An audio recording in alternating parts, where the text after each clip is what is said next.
Катын өлсө, эр кабырга койсо болобу? Өзү катын аял киши өлгөндөн кийин нике автоматически бузулат. Нике болбойт деген сөз. Ошондуктан жууганга дагы күйөөсү жууганга болбойт. Ошондой эле кабырга койгондо кармаганга болбойт уже. А буну ошол аялдын атасы, байкеси, тайкеси, иниси, макулбу? Балдары, неберелери ошолор коюш керек кабырга. Балдары кармап коюш керек. Күйөөсү эмес. Өлгөнгө чейин күйөөсү болчу. Нике үзүлгөндөн кийин ушу бая күйөөлүк ушу нике бузулат автоматически. Эгерде таптакыр ошол махрамдары жок болуп калса, анда шарият уруксат берет койгонго. Уруксат берет ошондо зарылчылыктын учурунда. Башка эркек эмес, өзү койсун. Ороза айында тамак сатса болобу? Ооз ачарлыкка, ифтарга сатсаңыз боло берет. Мусапырларга сатсаңыз боло берет. Анан бир маселени айтайлы. Ороза Рамазан айдын фарыз орозосунда кандай тамак жеген болбойт, тамак жедирген да болбойт. Тыюу. Эгерде оорулар болсо, мусапырлар болсо, аларга фарыз эмес, аларга жедирсе күнөө эмес. Жаш балдарга фарыз эмес, аларга жедирсе күнөө эмес. Бирок кафени ачып алып эле баарына тамак берип атса, чатак кыямат күнү жооп берет да. Мындай жери бар. Ошон үчүн аз айтам, мусапырларга ороза Рамазан айдыга фарыз эмес. Жаш балдарга, мисалы, ооруларга, макул, аларга берсе мейли. Башкаларга болсо болбой калат.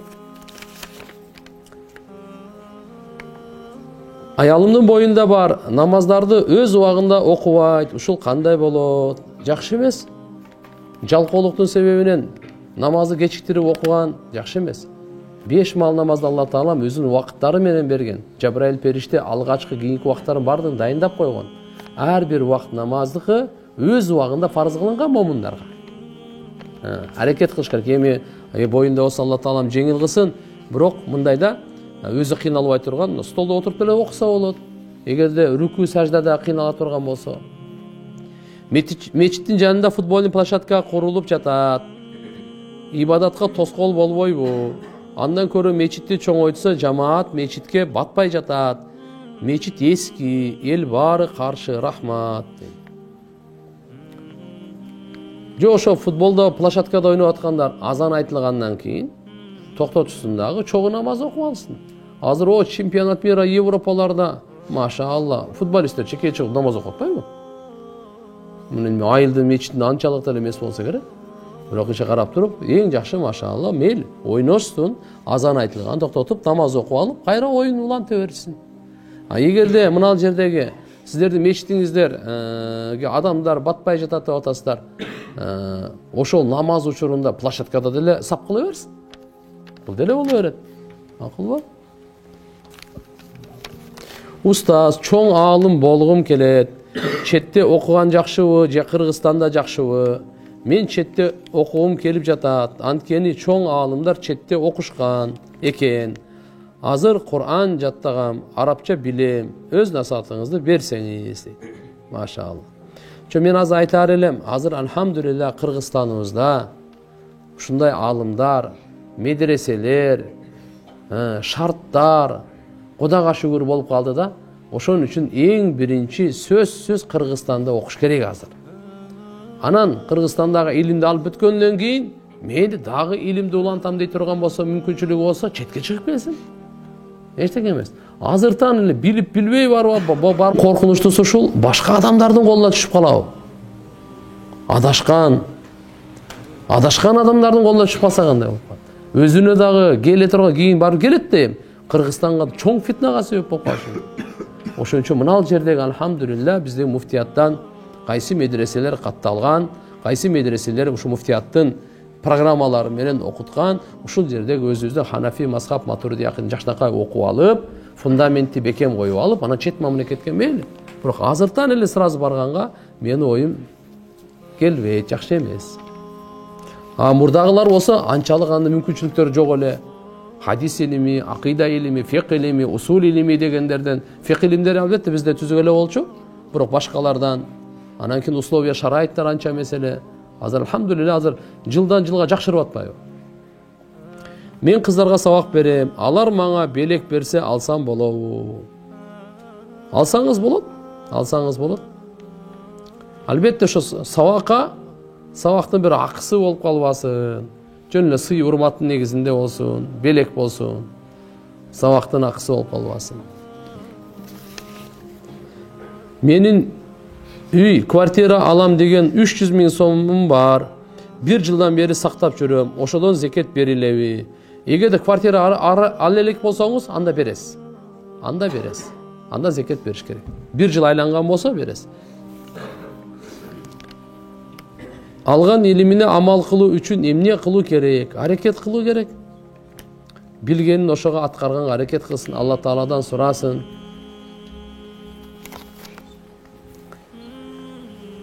Исымды, атты өзгөртүш учурда кой союш шартпы? Жок, шарт эмес. Эгерде аты мааниси туура эмес болсо, жөн эле өзгөртүп кое берет. Ага сөз кой сою шарт эмес. Намазды баш кийимсиз окуса болобу дейт. Биздин мазхабта адепсиздикке кирет бул. Анан дайыма адат кылып алган болсо макру болот. Анча-мынча баш кийим жок болуп калса окуса макру деле болбойт. Баш кийимсиз эме кылганга адатка алып келип албаш керек да.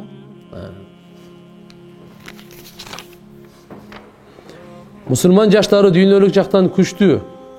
Же болбосо алдыда болуу үчүн дүйнөлүк окуу окуса болобу? Дүйнөлүк окуу окуса болот. Бирок мындайда биринчи диний окуудагы билимди алыш керек. Бул фарзы айн. Дүйнөлүк окуу фарзы кифая. Biz bir dagы биздин динибиздин чакырыгы дүйнөлүк окубагыла дебейт. Бул биздин кажетибиз, зарылчылыгыбыз, бизге керек нерсе.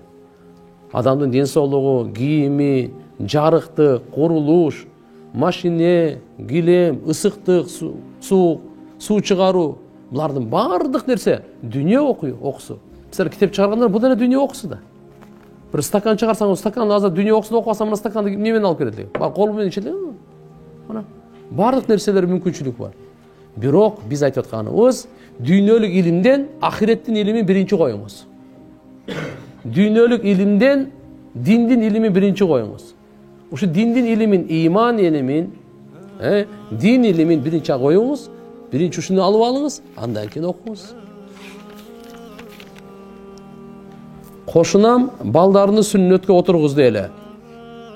Кошуналар белек бекчелерди алып бардык. Эми ошол бидатпы же икрам муслимди күчөтөбү? Албетте, кошуналык акыңыздар, бири-бириңиздерге белек берсеңиздер, пайгамбарыбыз эмне деген? Сүйүү, ынтымак күчөйөт деген. Тахаду тахаббу. Силер бири-бириңерге белек берип жүргүлө, ортоңордо сүйүү пайда болот деген. Ошон үчүн тим более кошуна экен, кошуналарга бири-бирине белек берсе өтө жакшы болот. Бул эч кандай бидат эмес, бул ушу мусулмандардын ортосунун бекемдей турган нерсе. Шам намазында тасбih тартылат. Ар бир намаздан кийин тасбih тартылат. Субханаллах, алхамдулилlah, Аллаху акбар 33-төн. Акыркысын Аллаху акбар же болсо ла илаха иллаллах вахтаху ла шарика ла лахул мулку ва лахул хамду ва ала кулли шайин кадир менен 100 кыласыз. Пайгамбардын сүннөтү.